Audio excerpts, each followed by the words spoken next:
I'm super grateful and honored today to have Scott Drummond join us. The background story alone to why we're here today could be an interesting thing enough to talk about. How we ended up here, even that has affected me. But what we're going to actually talk about, I think, has the potential to really help a lot of people. And I'm so honored that you've agreed to be here today. There's moments in some people's lives where they have these big resets. Their priorities shift or something big happens and it just changes everything. It seems like you've maybe had more than one of those moments in your life. And I've been honored enough to hear a little tiny bit of some of those, but it sounds like most people haven't heard some of these stories. So the one question I wanted to ask you is, why now? Why did you feel like this was a good time to share some of these really kind of personal moments for you? Well, the thing that kind of brought to mind was what's happening right now with the COVID-19. There's so many people out there that are afraid of what might happen to them. And for me, it's not a fear for me because of what I've gone through before with, passing away for about 20 minutes and seeing things that most people don't get to see. But what I started thinking about after talking to you on the trail that day was how people shouldn't be fearful of death. What it did for me when I was 28 years old was to kind of wake me up and find out where my values are and where I'm sitting with my family and where I am placed with my Father in heaven. At the time I was working for the government, I was working out of town and didn't spend a lot of time at home. And what it did for me was it brought me closer to my family. Here I am, almost 67 years old, and I've talked very little about this because it's meant a lot to me, and it's, other than telling maybe a couple of family members and of course my wife, no one knows about what happened. In my mind, it is very vivid every day. I was up on the ski slopes in Park City and having a great time. We were skiing all day, and I was in the lift line, and all of a sudden, a lady came down, and she had her poles going every which way, and ran into us in the ski line. And well, needless to say, I skied the rest of the day. When we got through, I took my glove off, and down at the car, my thumb was hanging straight down, and it knocked my thumb completely out of the socket, and I knew I had to have something done. It started to hurt once I got into that warm vehicle. You skied the whole day with your thumb hanging around? Yes. Yeah. I knew I had to get something done. So we scheduled surgery and got prepped. And what I remember most vividly was sitting in the operating room, and the doctor put a sheet between me and my right hand, and my right thumb was tore down, and there was a nurse in there, and the nurse in there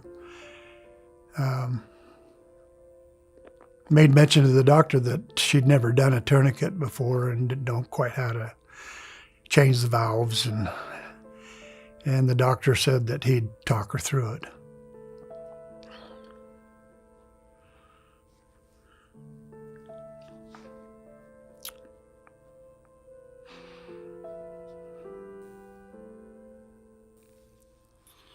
Well, in the situation that you put a tourniquet on right here, and you have two valves. One is to tighten it up, one's to loosen the pressure.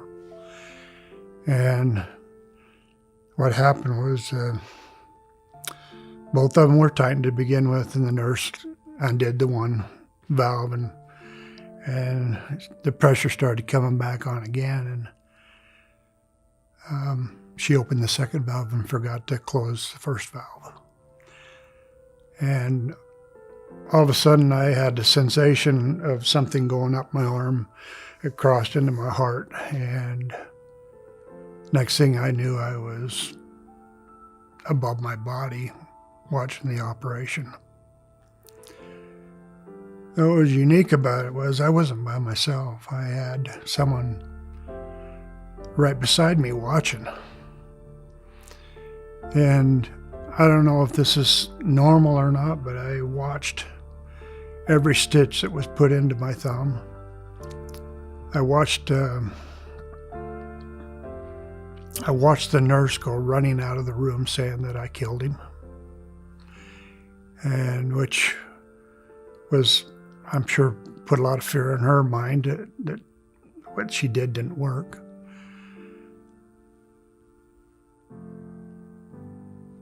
But I sat, and even though I never did see the person next to me, I sat right next to him as if I knew that person.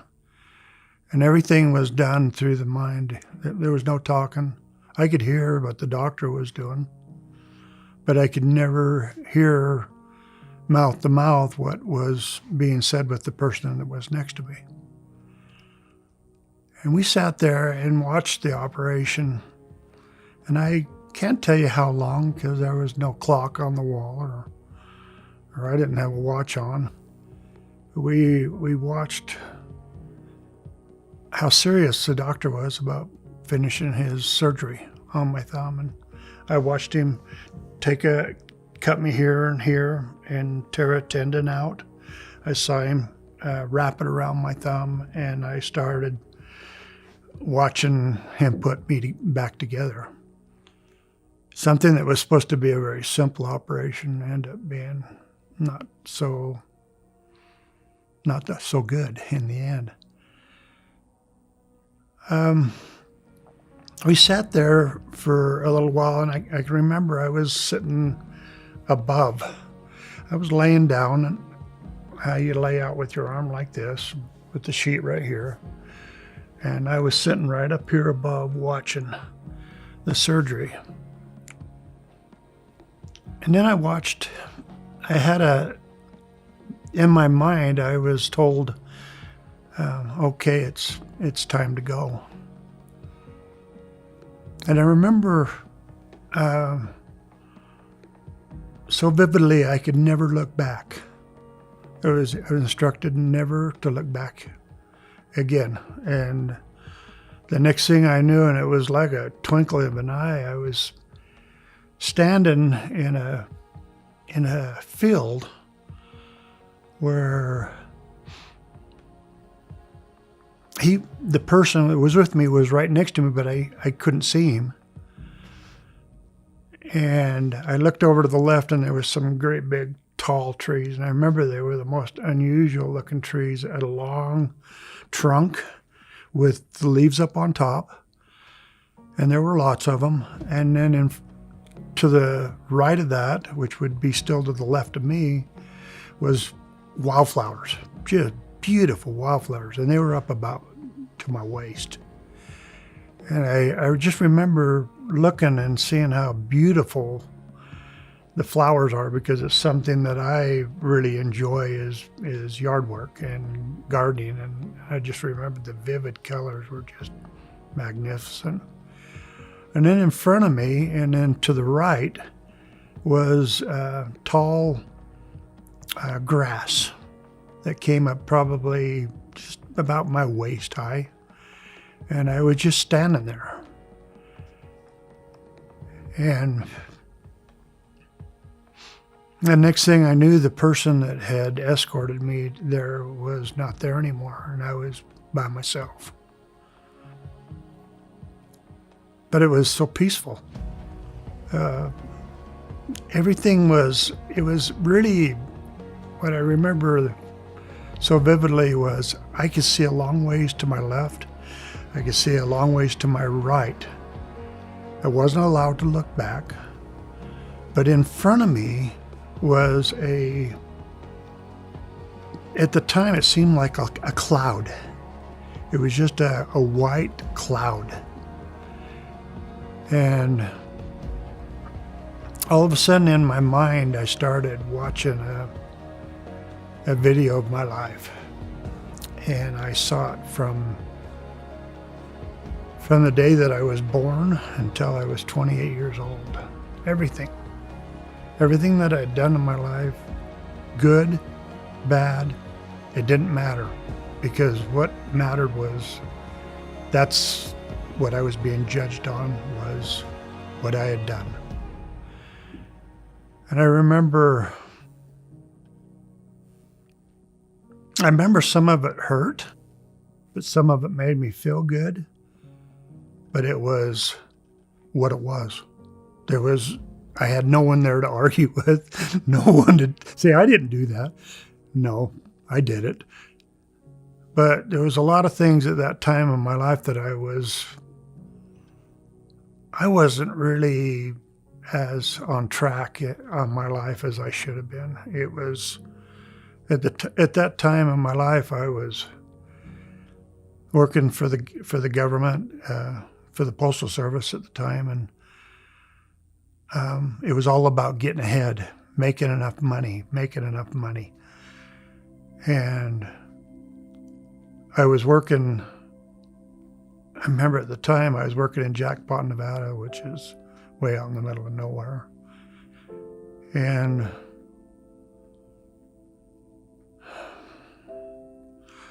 knowing that everything that I was doing was for myself and not for my family.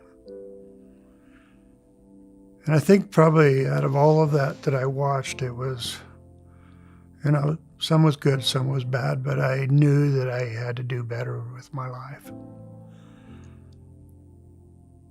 I remember all of a sudden just being so peaceful. After it was all over, it was real. Nothing, there's no fake stuff. There was no, you didn't do this or I didn't do that. I did it. It was all about me. And what was so vivid was it was in my mind. I wasn't talking to anybody. I wasn't negotiating. It was all in my mind that I was visualizing. And when I got through, I went, it's over, I knew that I was dead, and I knew I was moving on.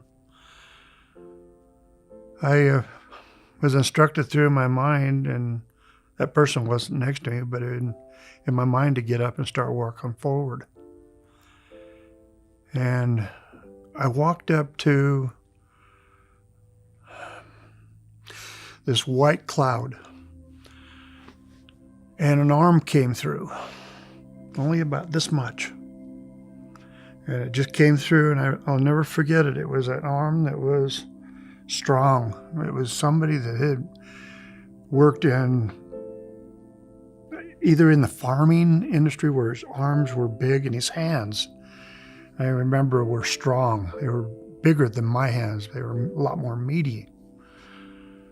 And he reached out like this, and I reached towards his hand, and he said, "It is not yet your time. You have more things yet to do." And he pulled his arm back through, and I didn't see it again because of the cloud that was in front of me. And at that time, I went back into my body.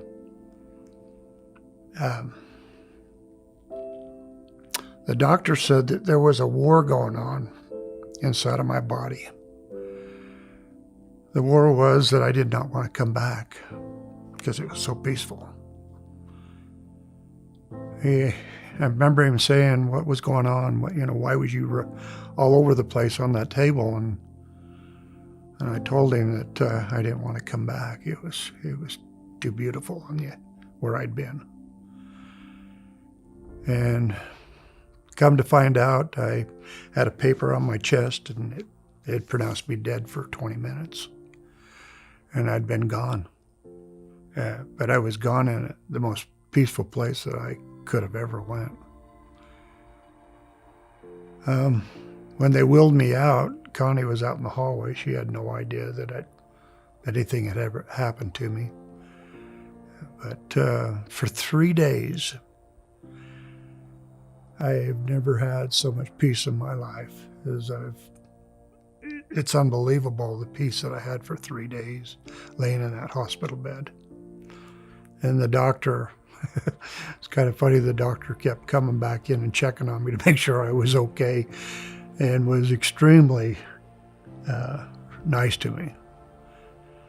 It was Dr. Skousen. Just so you're aware, too, Scott's wife, Connie, is sitting right off screen, so you don't think he's talking to himself. Oh, no.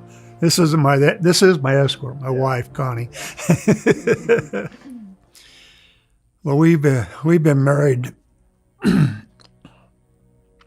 45 years, and this is something that I have kept very private and sacred in my life because it meant so much to me.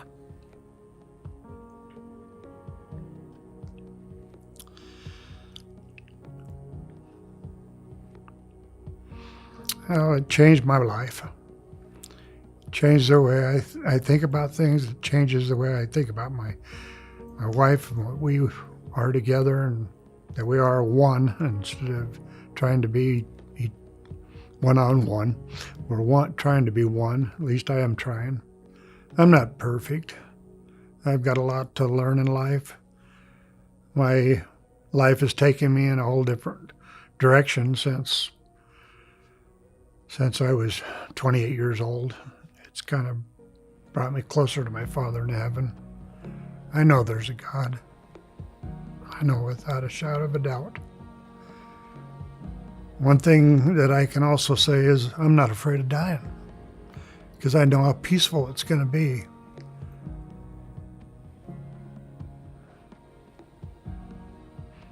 My thumb works today. Very good. I call it my bionic thumb. But I love my family. I love my wife. Thank you so much, Scott, for sharing. There's so many things to be taken from that. One alone, just that you have zero fear of dying in the world's current climate. That alone, if some people could latch onto that and just know, a lot of people have died in the past 2 months, knowing that this life isn't it, that there's more, and that it's the most peaceful you've ever felt. One thing I thought was particularly poignant as well, that idea of never looking back. That's something in our lives too. I think we hold a lot of baggage, and maybe we feel bad about things that we've done. I think that's a really interesting message that you had while you were there, that we can also take away, is that, like, you can always start again. Not everyone is going to have an experience like that, but you can take Scott's word for it on what it's like, and that this life isn't it, and that there are times where you just have to reprioritize, reset, and don't look back. Don't look back at what you've done, aside from using that as inspiration to change your life and to do something better. So thank you. Thank you so much. You're welcome. Appreciate it.